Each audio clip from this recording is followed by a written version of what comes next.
Hello students, class 12th biology chapter 8 चल रहा है मानव स्वास्थ्य एवं रोग। मानव स्वास्थ्य एवं रोग में हमने बताया था कि रोग के कौन कौन से कारक होते हैं और उसमें मैंने जीवाणु से होने वाले रोग टाइफाइड न्यूमोनिया के बारे में बताया था।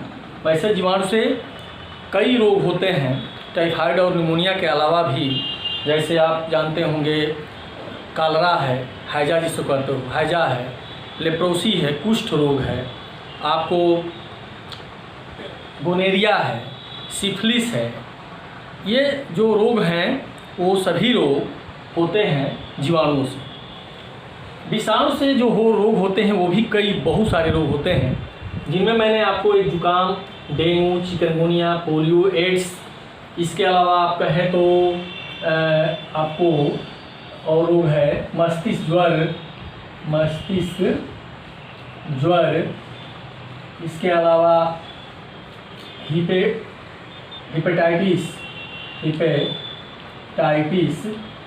तो ये जो जीवाणु है, विषाणु से भी बहुत रोग होते हैं। अब इनमें आपके जो एनसीईआरटी की बुक है उसमें जुकाम के बारे में अध्ययन करना है। तो जुकाम का होता क्या है कि यह एक वायरस होता है, इसको कहते हैं राइनो वायरस। ये राइनो वायरस होते हैं, वायरस होते हैं। ये राइनो वायरस के द्वारा ये रोग होता है जुकाम। और जुकाम में होता क्या है, तो इस रोग में गला, नाक और फेफड़े, उन दोनों में संक्रमण हो जाता है। गला, नाक और फेफड़े में संक्रमण हो जाता है, अवरुद्ध हो जाते हैं और फलस्वरूप बदन दर्द भी होता है और बुखार भी होता है। इस रोग में ये पूरी शरीर की जो बॉडी है वो दर्द करने लगता है, थकान होती है जुकाम। और इस जुकाम का कारण क्या है, यही राइनो वायरस है। यह जो राइनो वायरस है यह किसी हवा के माध्यम से, एयर के माध्यम से, वो ड्रॉपलेट के द्वारा, जो हम खांसते हैं उसके द्वारा, ड्रॉपलेट के द्वारा हमारे अंदर प्रवेश कर जाता है। इसके अलावा यह राइनो वायरस, जैसे किसी को खांसी हुआ है, वो रुमाल छू दिया, नल का टूटी छू दिया, इसके अलावा कोई पेन छुआ है, किताब छुआ है, और अगर वो छुआ है और दूसरा व्यक्ति भी उसको छूता है तो संक्रमित हो जाता है। तो बहुत ही भयानक संक्रामक रोग है क्योंकि बहुत तेज़ी से फैलता है। और इसी का एक रूप है आज का जो फ्लू है, इन्फ्लुएंजा है, और आज जो बहुत प्रसिद्ध कोरोना वायरस है, कोरोना वायरस कोविड-19, जिसके वजह से कोरोना नामक रोग हो रहा है, वो इसी जुकाम जो वायरस है, इसी की श्रेणी का इसी का उपजाति कह लीजिए, प्रजाति कह लीजिए, वो है, जो बहुत ही ज़्यादा संक्रामक है जैसे सर्दी जुकाम है। लेकिन इसमें उतनी खतरनाक ये नहीं होता है क्योंकि फेफड़े को उतना जकड़ता नहीं है, लेकिन वह फेफड़े को बुरी तरह से जकड़ लेता है, इसलिए वो ज़्यादा खतरनाक होता है इसकी अपेक्षा। तो जुकाम हो या कोरोना वायरस, उससे बचने के लिए वो जो कोई भी हाथ से कोई चीज़ संपर्क में न करें और उसको मुख या आँख या नाक से न टच करें, या किसी ड्रॉपलेट से बचने के लिए जो हवा में उड़ रहा है उसके लिए मास्क पहनना आवश्यक है। डेंगू आप जानते हैं, ये भी संक्रामक रोग है जो कि मच्छर के द्वारा फैलाया जाता है। चिकनगुनिया भी संक्रामक रोग है, एडिस मच्छर होता है उसके द्वारा फैलाया जाता है। पोलियो जो होता है प्रदूषित पानी की वजह से फैलता है, यह पोलियो यह तंत्रिका तंत्र का रोग है, मस्तिष्क का रोग है जो फालिज मार देता है। एड्स जो होता है यह एसटीडी है, सेक्सुअली ट्रांसमिटेड डिजीज है, जो जनन के द्वारा या संक्रामक दूध के द्वारा या संक्रामक रक्त के द्वारा एक व्यक्ति से दूसरे व्यक्ति में फैलता है। और हिपेटाइटिस भी संक्रामक जो दूध, वो क्या कहते हैं, लैंगिक संसर्ग या रक्त के माध्यम से एक दूसरे को फैलता है। तो ये जितने रोग हैं वायरस से होने वाले, ज़्यादातर वायरस से होने वाले रोग संक्रामक होते हैं, और ये डेंगू और चिकनगुनिया मच्छरों के द्वारा फैलाए जाते हैं। और ये सभी रोग, वायरस जनित जो रोग होते हैं, वो बहुत ही खतरनाक होते हैं और उनसे बचने के लिए सफाई और की व्यवस्था होनी चाहिए, सफाई आवश्यक है। अब आते हैं हम ये प्रोटोजोआ से होने वाले रोग। तो प्रोटोजोआ से होने वाले, देखिए आपको मलेरिया के बारे में दिया है और एमिबियासिस पेचिस के बारे में, लेकिन एक निद्रा रोग और काला ज्वर के बारे में बता देते हैं। ये जो मलेरिया है ये प्लाज्मोडियम वाइवेक्स ये प्लाज्मोडियम वाइवेक्स नामक प्रोटोजोआ से होता है। इसके अलावा ये प्लाज्मोडियम का दूसरी भी जात होती है फाल्सीपेरम या ये ओवेली भी होता है, ओवेली, प्लाज्मोडियम ओवेली, इन सब के द्वारा होता है। अब इनके द्वारा मलेरिया जो रोग होता है यह इन तीनों जो प्रोटोजोआ से होता है, और इस रोग का जो वाहक होता है, जो फैलाता है एक व्यक्ति से दूसरे व्यक्ति में ले जाता है, वह मादा एनाफ्लीज होती है, मादा एनाफ्लीज होती है। तो कैसे फैलता है ये रोग? तो मादा एनाफ्लीज ले जाती है। मलेरिया का जो ये प्लाज्मोडियम का जो वायरस है, ये प्लाज्मोडियम का जो प्रोटोजोआ है, यह एक पतला सा होता है, इस तरह से बहुत छोटा सा होता है, और यह इसको करते क्या है, यह बहुत छोटा सा प्लाज्मोडियम का वायरस जंतु है। यह जब मच्छर काटता है तो उसके लार ग्रंथि में एकत्रित होता है, और मच्छर जो होता है जब व्यक्ति को काटता है, किसी व्यक्ति को, तो उसमें अपना लार छोड़ देता है और यह फैल जाता है। तो इसमें जो आप देखेंगे कि जो इसकी स्थिति है, यानी जो संक्रामक इसका अवस्था है, संक्रामक अवस्था, वह संक्रामक अवस्था क्या है? तो इसका संक्रामक अवस्था है क्या? उसको कहते हैं ट्रोफोजोइट, स्पोरोजोइट,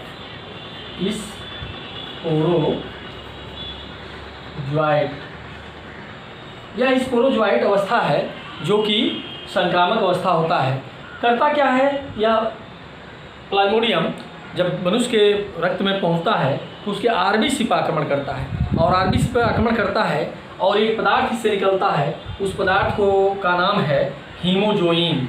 जब वो फटती है आरबीसी तो हीमोजोइन नामक यह विषैला पदार्थ, यह रासायनिक पदार्थ छोड़ती है, और यह रासायनिक पदार्थ जो हीमोजोइन है, यह हीमोजोइन बहुत ही हानिकारक होता है, और रक्त में जब आता है शरीर में तो इसके कारण बुखार हो जाता है, ज्वर हो जाता है। तो आरबीसी जब फटती है तो ये हीमोजोइन निकलता है, और यह हीमोजोइन के कारण यह क्या होता है, खतरनाक है, तो बुखार या होता है। कपकपी के साथ बुखार होना मलेरिया का लक्षण है, आप जानते हैं, और ये मलेरिया 24 घंटे, 48 घंटे और 72 घंटे का होता है।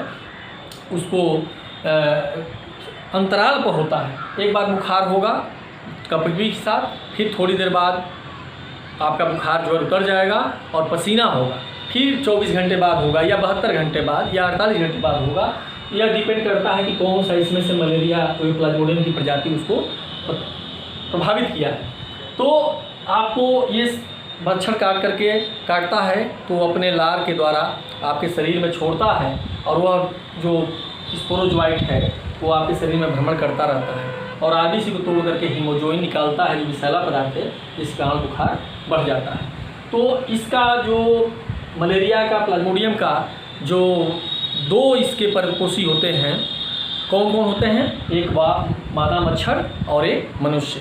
तो ऐसे जंतु को जिनका लाइफ साइकिल, परजीवी का लाइफ साइकिल 2 जीवों को होता है, उसको कहते हैं द्विपोषदी। तो ये क्या होता है? द्विपोषदी होता है, डाइजीनेटिक। क्या है? डाइजीनेटिक है, द्विपोषदी है, डाइजीनेटिक है।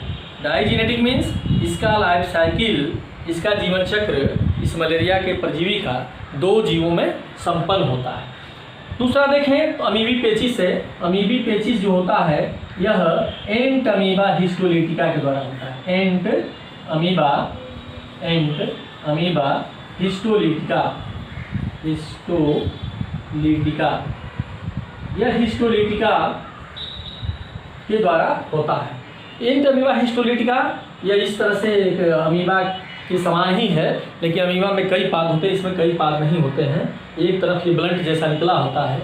और ये करता क्या है कि मनुष्य के पेट में प्रदूषित सब्जी, फल या मिट्टी के द्वारा पहुंचता है, और मनुष्य के आंत में पहुंचने के बाद उस आंत की दीवार को यह तोड़ने लगता है, उसमें घाव कर देता है, जिससे म्यूकस निकलता है, बाद में रक्त भी निकल लगता है, उसको कहते हैं अमीबी पेचिस। तो यह जनन करता है मनुष्य के आंत में जाने के बाद, और जाने के बाद क्या करता है? जनन करने के बाद इसका जो एक अवस्था होता है उसको कहते हैं ट्रोफोजोइट अवस्था। क्या कहते हैं? ट्रोफोजोइट अवस्था। यह ट्रोफोजाइट अवस्था जो है क्या है, ये संक्रामक अवस्था है, इसका